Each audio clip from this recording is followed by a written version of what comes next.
विवाहदिनमिदं भवतु हर्षदं मङ्गलं तथा वाञ्छक्षेमदं विवाहदिनमिदं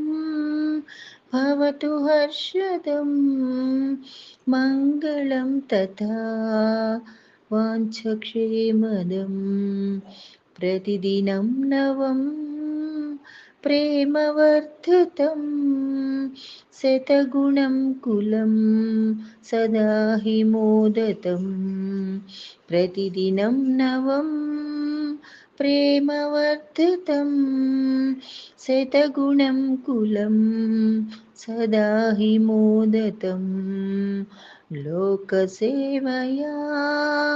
देवपूजनं गृहस्थजीवनं भवतु मोक्षदं लोकसेवया देवपूजनं गृहस्थजीवनं भवतु मोक्षदं विवाहदिनमिदं भवतु हर्षदं मङ्गलं तथा वाञ्छक्षेमदं मङ्गलं तथा वाञ्छक्षेमदं मङ्गलं तथा वाञ्छक्षेमदम्